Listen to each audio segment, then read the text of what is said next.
Today we are going to learn about military and politics in Indonesia. Tatada, tada, tada, tada, tadadada, tadadada. Definisi militer berdasarkan pasal 1 ayat 20 Undang-Undang Nomor 34 Tahun 2004 tentang Tentara Nasional Indonesia atau TNI disebutkan bahwa militer adalah kekuatan angkatan perang dari suatu negara yang diatur berdasarkan peraturan perundang-undangan.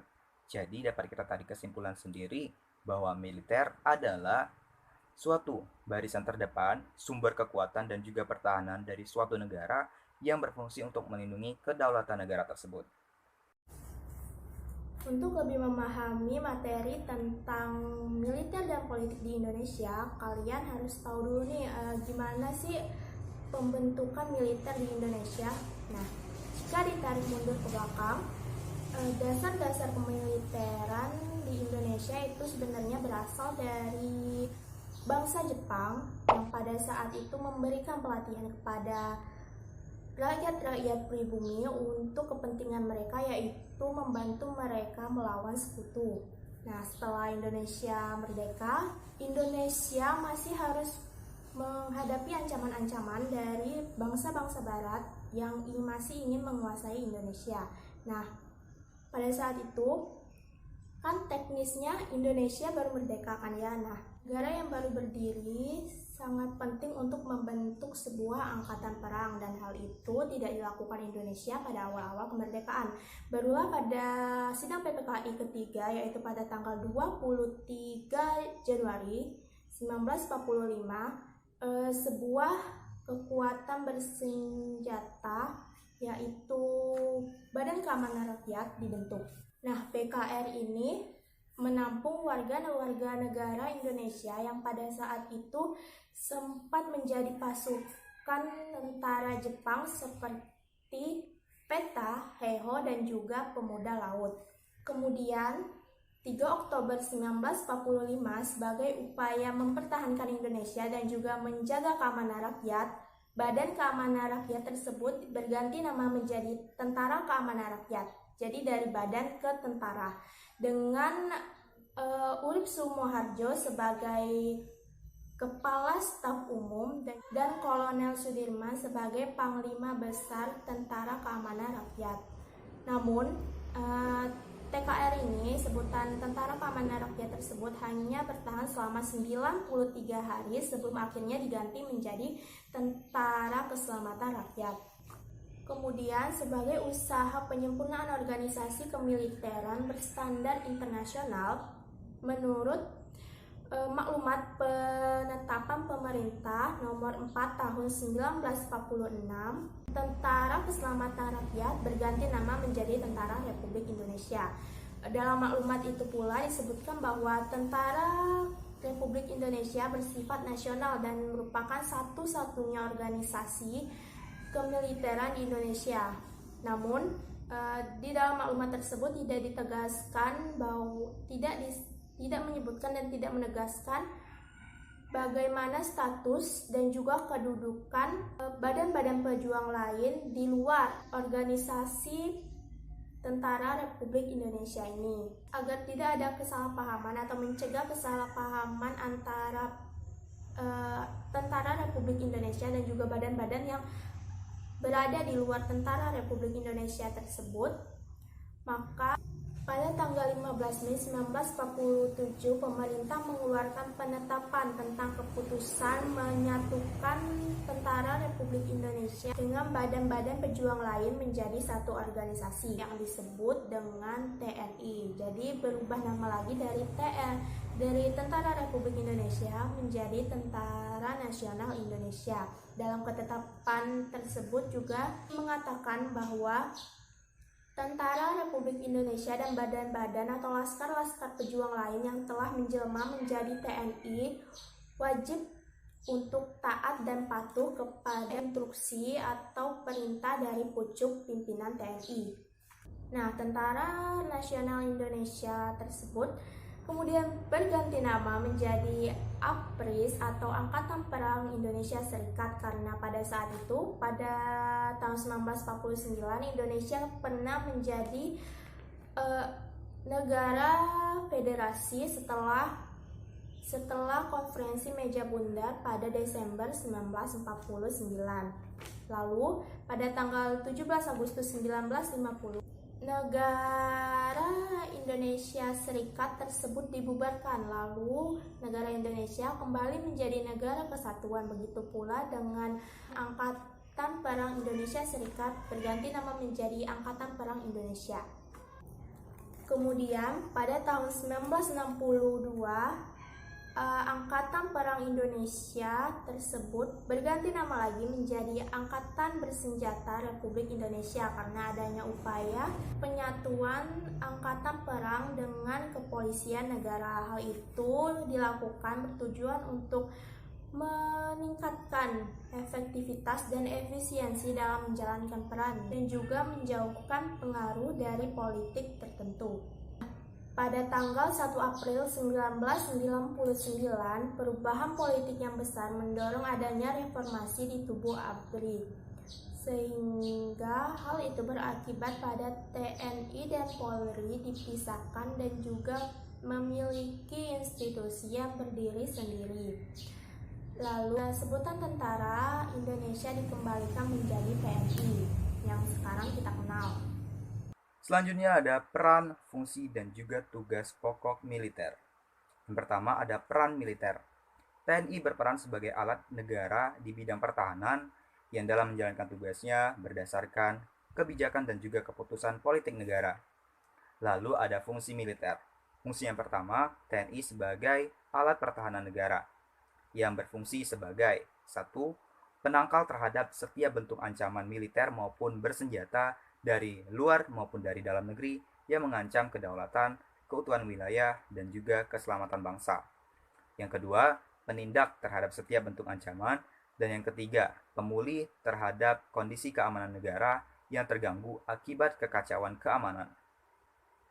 Lalu fungsi yang kedua, yaitu TNI merupakan komponen utama sistem pertahanan negara. Lalu ada tugas pokok militer.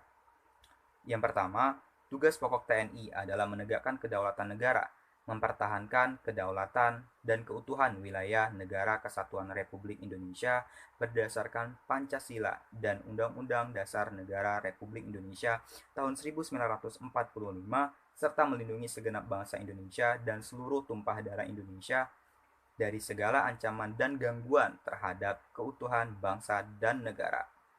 Yang kedua, yaitu sebagai operasi militer untuk perang dan operasi militer selain perang yang meliputi 1.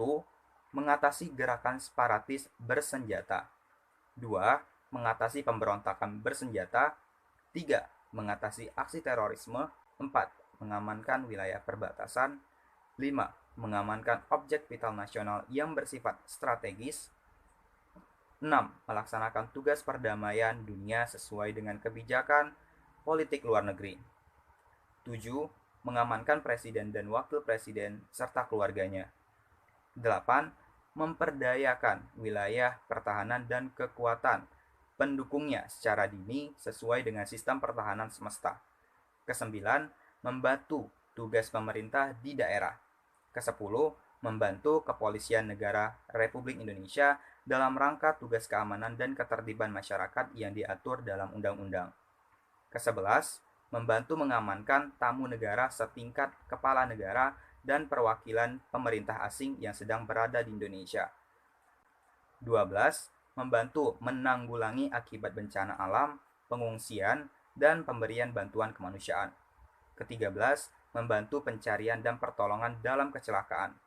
14. Membantu pemerintah dalam pengamanan pelayaran dan penerbangan terhadap pembajakan, perampokan, dan penyeludupan. Kolonialisme berasal dari kata kolonus yang memiliki arti menguasai. Kolonialisme memiliki arti upaya sebuah negara untuk mengembangkan kekuasaan di luar wilayah kekuasaan negara tersebut. Kolonialisme memiliki tujuan mencapai dominasi kekuatan dalam bidang ekonomi, sumber daya alam, sumber daya manusia, dan politik. Wilayah koloni biasanya merupakan wilayah-wilayah yang memiliki kekayaan bahan mentah yang dibutuhkan oleh negara yang melakukan kolonialisme. Dalam kolonialisme ada kepercayaan bahwa bangsa yang melakukan kolonialisme jauh lebih superior dari bangsa yang dikoloni. Pada awal kemerdekaan, peristiwa penting yang terjadi adalah penyerangan kedaulatan Belanda atas Indonesia pada tanggal 27 Desember 1947 di Konferensi Meja Bundar setelah agresi militer Belanda di tahun 1945 sampai 49. Selanjutnya adalah kehidupan berpolitik pada masa Orde Lama. Masa Orde Lama berlangsung pada kisaran tahun 1945 sampai dengan 1968. Lebih tepatnya, periode ini berlangsung di bawah kepemimpinan Presiden Insinyur Soekarno. Sebagai sebuah negara yang baru saja merdeka, Indonesia pernah beberapa kali mengalami gejolak politik. Di antaranya adalah sebagai berikut. Yang pertama adalah sistem politik demokrasi parlementer. Demokrasi parlementer berlangsung hingga pada tanggal 5 Juli 1959, lebih tepatnya setelah dekret presiden dikeluarkan. Pada masa periode ini, konstitusi yang berlaku ada 3, yaitu UUD 1945, UUD 1950, dan Konstitusi RI 1949. Pada era ini, Dewan Eksekutif bertanggung jawab dan diangkat oleh Parlemen. Parlemen saat ini lebih dikenal oleh MPR. Sebelum MPR didirikan, Dewan Legislatif yang berfungsi untuk membantu tugas Presiden dan Wakil Presiden adalah KNIP. Setelah demokrasi parlementer berakhir, Indonesia menganut sistem politik yaitu demokrasi terpimpin. Pada masa demokrasi terpimpin ini, Presiden Soekarno sebagai pemimpin menunjukkan sifatnya yang otoriter. Namun, pada masa periode demokrasi terpimpin ini, Presiden Soekarno mengeluarkan cikal bakal terjadinya gerakan non-blok yang dianut oleh Indonesia hingga saat ini. Pada masa periode ini jugalah mulai muncul paham komunisme di Indonesia. Selanjutnya, pada masa periode ini, Presiden Soekarno kembali memberlakukan Undang-Undang Dasar Sementara.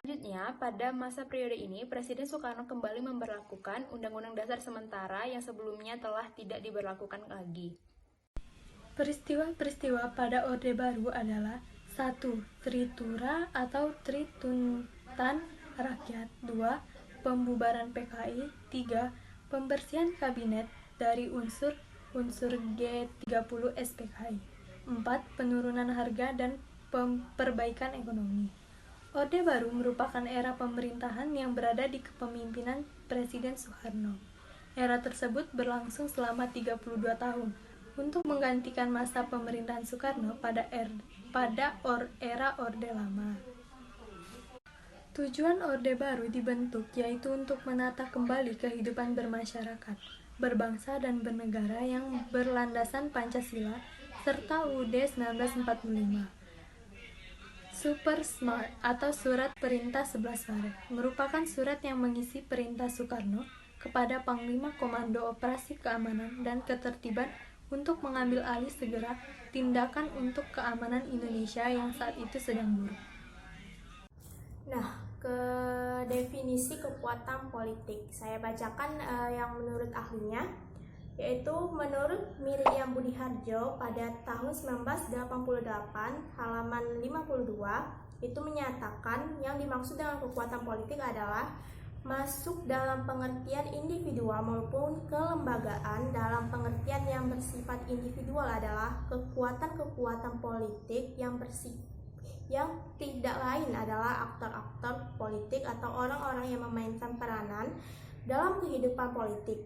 Orang-orang tersebut terdiri dari pribadi-pribadi yang hendak mempengaruhi proses pengambilan keputusan politik. Dan secara kelembagaan di sini kekuatan politik bisa berupa lembaga ataupun bentuk lain yang melembaga dan bertujuan untuk mempengaruhi proses pengambilan keputusan politik dalam sistem politik. Lalu, menurut Bahtiar Effendi tahun 2000 halaman 197 dikutip dari P. Antonio Sitepu tahun 2004 mengatakan terdapat banyak aspek potensial yang dapat ditransformasikan menjadi kekuatan politik, diantaranya yaitu kekuatan tersebut bersifat formal dan non-formal. kekuatan-kekuatan ataupun kelompok-kelompok yang sejenis dengan itu. Kekuatan-kekuatan politik yang formal mengambil bentuk ke dalam partai-partai politik, sementara yang diartikan dengan kekuatan politik yang bersifat non-formal yaitu bagian dari bangunan civil society. Lalu dapat disimpulkan bahwa definisi kekuatan politik itu adalah aktor-aktor baik individual maupun yang telah melembaga yang hendak mempengaruhi keputusan politik. Selanjutnya yaitu kekuatan politik militer. Dalam kehidupan bermasyarakat, kita sering mengenal beberapa kelompok yang sering melakukan proses tawar-menawar, menggerakkan sumber daya secara tepat untuk menyalurkan aspirasinya. Kelompok inilah yang sering kita kenal sebagai kelompok yang memiliki kekuasaan politik. Politik militer juga menjadi poin penting dalam pembahasan ini, yaitu kekuasaan politik, karena posisinya yang dominan sipil atas militer dalam suatu pemerintahan yang sering kita sebut sebagai subjective civil control. Subjective civil control ini dapat mendorong militer untuk mengambil alih kekuasaan atau terjun ke dunia politik, mengingat militer memiliki naluri politik. Terlepas dari kenyataan itu, militer masih merupakan salah satu kekuatan politik di Indonesia, meskipun tidak sebesar kekuatan yang menonjol seperti pada masa Orde Baru. Kekuatan militer dan politik pada masa Orde Lama dan Orde Baru. Dan saya akan menjelaskan pada masa Orde Lama. Yang pertama, masa demokrasi parlementer. Masa demokrasi parlementer terjadi pada tahun 1950 sampai 1959. Ada 7 kabinet pada masa demokrasi parlementer. Kabinet Natsir terjadi pada September 1950 sampai Maret 1951. Kabinet ini berupaya sekuat tenaga melibatkan semua partai yang ada di parlemen. Namun Muhammad Natsir selaku Perdana Menteri ternyata kesulitan memberikan posisi kepada partai politik yang berseberangan. Natsir adalah tokoh Masyumi, partai Islam yang amat kuat saat itu. Usahanya untuk merangkul Partai Indonesia Nasional selalu saja kandas. Yang kedua, Kabinet Sukiman. Terjadi pada April 1951 sampai Februari 1952. PNI mendapatkan posisinya dalam kabinet ini. Namun, sama seperti sebelumnya, masih terdapat masalah. Sama seperti Natsir, Sukiman Wiryo Sanjoyo, sang Perdana Menteri, adalah orang Masyumi. Beberapa kebijakan Sukiman ditentang oleh PNI. Bahkan kabinetnya mendapatkan mosi tidak percaya dari partai politik yang dibentuk oleh Soekarno tersebut.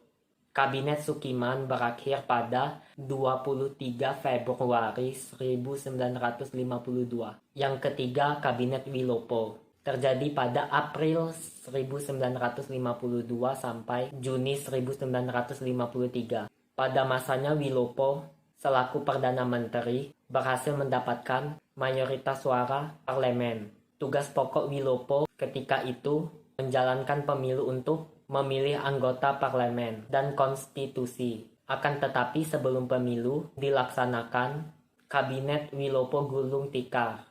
Yang keempat ada Kabinet Ali Sastrawamid Jojo I.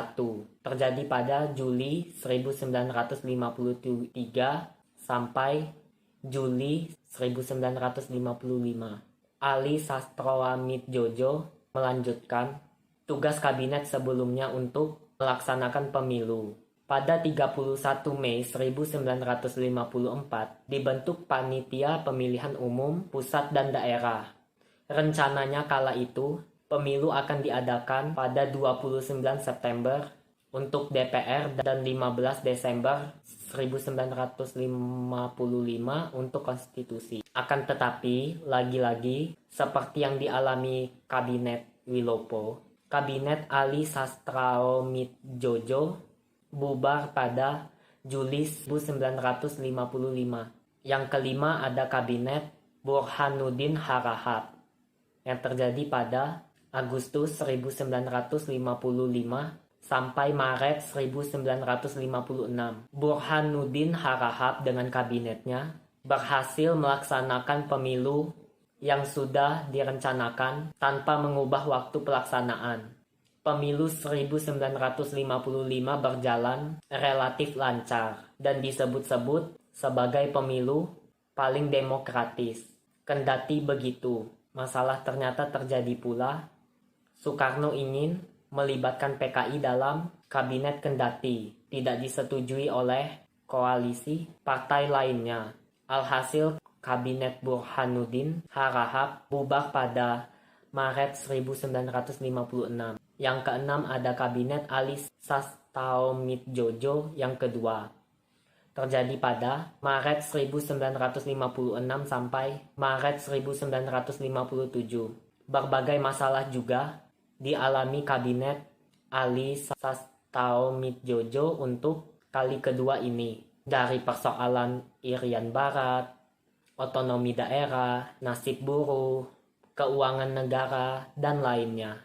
Ali Sastaumitjojo pada periode yang kedua ini tidak berhasil memaksa Belanda untuk menyerahkan Irian Barat. Kabinet ini pun mulai menuai kritik dan akhirnya bubar dalam setahun. Yang ketujuh, ada kabinet Juanda. Pada Maret 1957 sampai Juli 1959, terdapat 5 program kerja utama yang dijalankan Juanda Kartawijaya, yakni membentuk Dewan Normalisasi Keadaan Indonesia, membatalkan pelaksanaan KMB, memperjuangkan Irian Barat, dan melaksanakan pembangunan. Salah satu permasalahan muncul ketika itu. Ketika deklarasi Juanda diterapkan, kebijakan ini ternyata membuat negara-negara lain keberatan sehingga Indonesia harus melakukan perundingan terkait penyelesaiannya. Akhir demokrasi parlementer. Singkatnya, waktu periode pemerintahan kabinet-kabinet membuat keadaan politik Indonesia tidak stabil. Bahkan hal ini ditakutkan berimbas pada segala aspek lain negara. Hal tersebut akhirnya terselesaikan setelah Presiden Soekarno mengeluarkan dekret Presiden pada 5 Juli 1959. Di dalamnya termuat bahwa Dewan Konstitusi dibubarkan dan Indonesia kembali ke UUD 1945 alias meninggalkan UUDS 1950. Selain itu dibentuk juga Majelis Permusyawaratan Rakyat Sementara atau MPRS dan Dewan Pertimbangan Agung Sementara atau DPAS. Demokrasi liberal yang sebelumnya sudah membawa kekacauan terhadap stabilitas pemerintahan akhirnya digantikan dengan sistem demokrasi terpimpin yang berlaku sejak 1959 hingga 1965. Selanjutnya adalah keterlibatan militer dalam kehidupan berpolitik di Indonesia. Seperti yang kita ketahui bahwa di NKRI, militer dan politik telah memiliki fungsi dan peranannya masing-masing. Militer berfungsi sebagai alat pertahanan dan keamanan negara yang berfokus pada setiap usaha untuk mempertahankan keamanan serta kedaulatan dari NKRI, baik itu ancaman dari dalam negeri maupun ancaman yang berasal dari luar negeri. Sedangkan politik adalah ranah sipil yang berfungsi untuk mengatur dan menjalankan sistem pemerintahan. Namun, dalam sejarahnya, militer pernah memiliki keterlibatan yang cukup erat dalam hal berpolitik di Indonesia. Hal ini terjadi pada saat masa periode Orde Baru. Di bawah kepemimpinan Presiden Soeharto, ABRI atau militer pernah memiliki peranan yang ganda dalam hal menjalankan tugasnya, di mana pada periode ini ABRI memiliki peranan dalam bidang pertahanan dan keamanan dan juga dalam hal sistem pemerintahan. Kebijakan ini lebih dikenal dengan dwi fungsi ABRI. Kebijakan dwi fungsi ABRI pertama kali dikenalkan oleh A.H. Nasution pada saat peringatan Hari Jadi Akademi Militer Nasional yang berlangsung di Malang pada tanggal 12 November 1958. Konsep dwi fungsi ABRI berlandaskan kepada ketetapan MPRS nomor 2 tahun 1969. Konsep dwi fungsi ABRI itu sendiri bertentangan dengan kehidupan militer. Mengapa demikian? Karena seorang ABRI ataupun seorang militer yang aktif dituntut untuk bersifat netral dan profesional dalam menjalankan tugasnya. Konsep yang awalnya dianggap baik itu tadi, lama-kelamaan menimbulkan dampak yang cukup fatal dalam kehidupan berpolitik di Indonesia. Tadinya, pada saat konsep bifungsi ABRI ini dilaksanakan, para militer aktif juga dapat menjabat sebagai politisi. Misalkan pada saat itu mereka menjabat sebagai gubernur, bupati, menteri, duta besar, dan masih banyak lagi. Hal-hal seperti ini menyebabkan berkurangnya jumlah warga sipil dalam hal berpolitik di Indonesia. Sehingga hal ini mengakibatkan bahwa difungsi ABRI harus dihapuskan sesegera mungkin karena sudah dianggap tidak sesuai lagi. Sedangkan hal kedua yang menyebabkan difungsi ABRI dihapuskan adalah karena banyaknya intervensi yang dilakukan oleh para TNI. Sedangkan yang ketiga adalah para TNI ataupun militer aktif sudah mulai memasuki sendi-sendi kehidupan yang sudah seharusnya tidak mereka urusi lagi. Namun, jauh daripada itu, sebelum konsep difungsi ABRI ini dihapuskan, para militer yang memilih untuk terjun kepada kehidupan politik menganggap bahwa mereka memiliki rasa nasionalisme yang cukup tinggi, sehingga hal itu mendorong mereka untuk terjun kepada dunia berpolitik.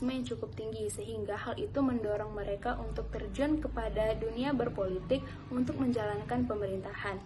Namun sayangnya konsep difungsi ABRI ini telah dihapuskan pada saat pemerintahan Abdurrahman Wahid atau Gus Dur, lebih tepatnya pada era reformasi. Tadat, tadat, tadat, tadat, tadat, tadat.